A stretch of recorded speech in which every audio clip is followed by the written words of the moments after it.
বকুল, বকুল, কই কোথায় গেলে রে বাবা? বাবা, বাবা, বাবা, বকুল, তুমি ভালো আছো তো বাবা? বাবাজি মা, আমি খুব ভালো আছি, আমি খুব ভালো আছি। কি চেহারা হয়েছে তোর, যে মুখখানা সবসময় হাসি খুশিতে ভরে থাকতো, সে মুখখানার মাঝে এত বিষাদের ছায়া কেন রে মা? তাহলে কি ওরা তোকে মেনে নেয়নি? না বাবা, না না, কে তোমাকে বলেছে এ কথা? আমার স্বামী, শাশুড়ি, শ্বশুর, দেওর, ওরা সবাই খুশি মনে আমাকে মেনে নিয়েছে বাবা, খুশি মেনে মনেই মেনে নিয়েছে? বাবা। কথাটা শুনে প্রাণটা আমার একেবারে জুড়িয়ে গেল রে মা। হে ঈশ্বর, সত্যি তুমি করুণাময়। বাবা, হেরে মা, বাবা মনের মতো শ্বশুর শাশুড়ি পেয়ে এ বুড়ো বাপটার কথা একেবারে ভুলে গেলি? না বাবা, আমি একদিনও একটা চিঠি দিতে ইচ্ছে হলো না? তুই যে জানিস না, তোর চিন্তায় আমার রাতে ঠিক মতো ঘুম আসে না। খেতে বসলেই যেন চোখের সামনে ভেসে উঠে তোর এই করুণ মুখ। তাই তো খাবারের তালা থেকে কাঁদতে কাঁদতে উঠে আসতে হয়। বাবা, মা, তুমি তুমি মিথ্যাই অভিমান করছো বাবা। বাবা, মা, হ্যাঁ। মা, আমার শ্বশুর অসুস্থ, এখন যে আমার অনেক কাজ, তাই আমি তোমাকে চিঠি লিখতে পারিনি বাবা।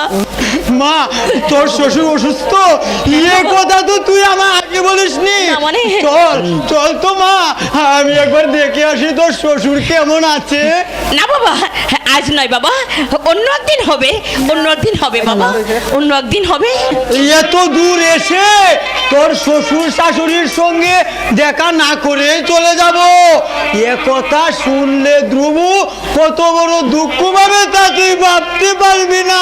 আমি তাকে বুঝিয়ে বলবো বাবা, আমি তাকে বুঝিয়ে বলবো, তুমি কিছু মনে করো না বাবা। কিন্তু কিন্তু নতুন মেয়ে জামাইকে একসাথে নিয়ে যেতে হয়, সম্ভব হলে কালই তোদেরকে আমি নিয়ে।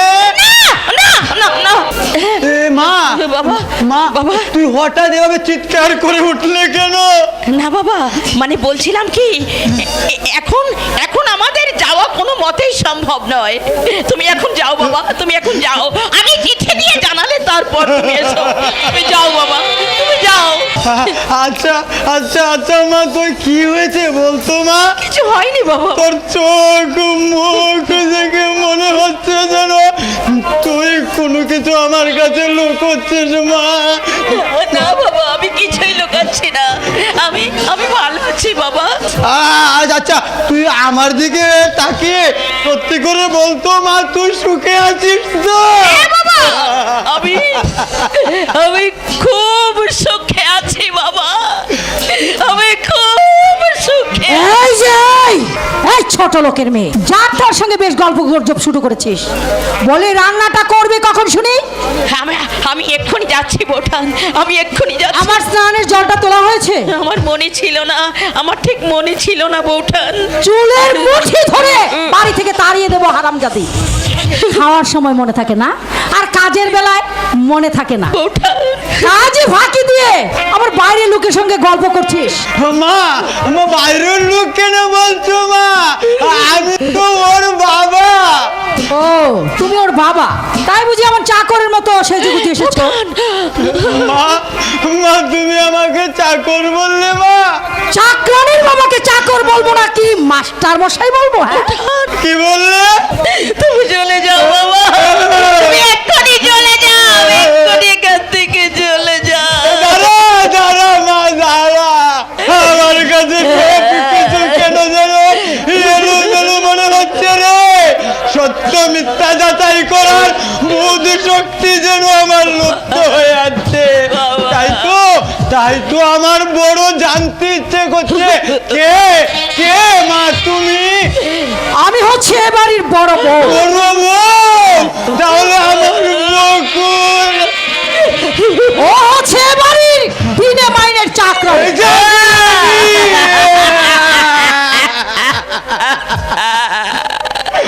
আমার বকুল চাকরানি।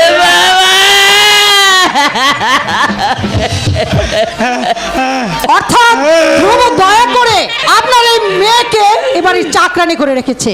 তবে এক কাজ করুন, এই বয়সে মেয়েটাকে চাকরানি করে না রেখে অন্য সাজে সাজিয়ে রাখো। রূপ আছে, যৌবন আছে, সেজেগুজে রাস্তায় গিয়ে দাঁড়ালে না অনেক টাকা ইনকাম। এ বাবাকে শুনতে হলো ঠাকুর, এ বাবাকে শুনতে হলো। ওই ছোট লোকের মেয়ে, ওসব ন্যাকামি না, ওসব ন্যাকামি পরে করবি বুঝলি।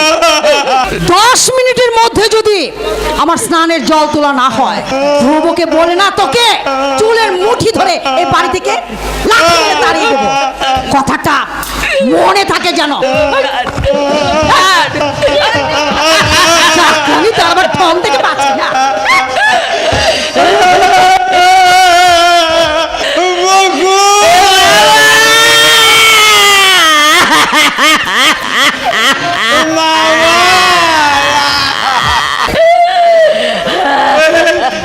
তুই অনেক সুখে আছিস মা। আমার সামনে তুই কোনো মিথ্যে কথা বলতে পারলি? আমাকে আমাকে তুমি ক্ষমা করে দাও বাবা, আমাকে ক্ষমা করে দাও। এছাড়া আমার যে আর কোনো উপায় ছিল না মা, আমার যে কোনো উপায় ছিল না।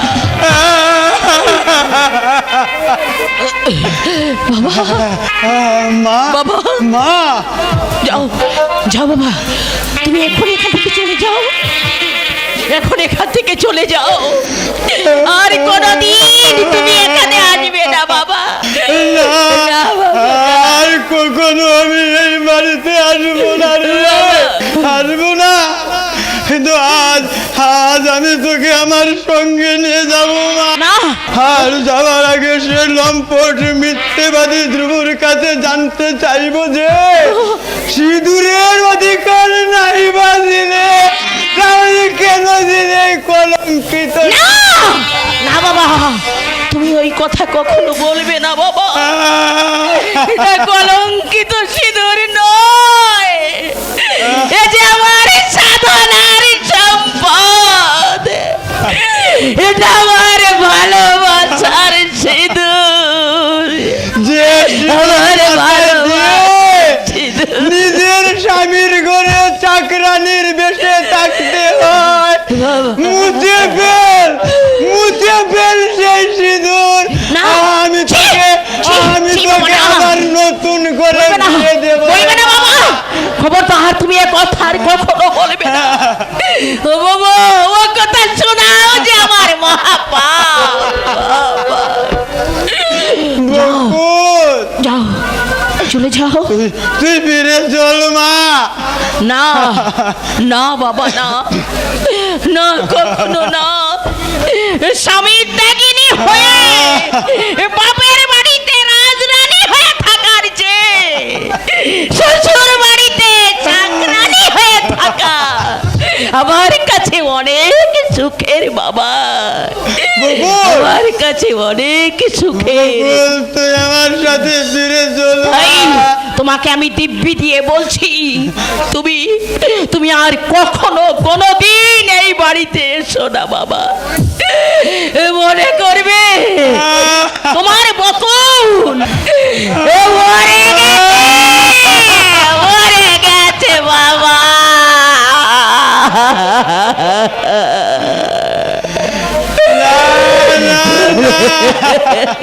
বেশ, তাই হবে রে মা।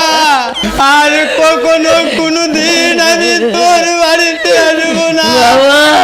তোর কথা ভেবে আমি আর কোনোদিন আমার চোখের জল ফেলব না।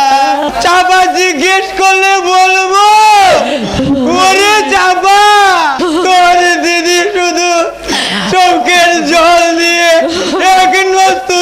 সংসার সাজিয়েছে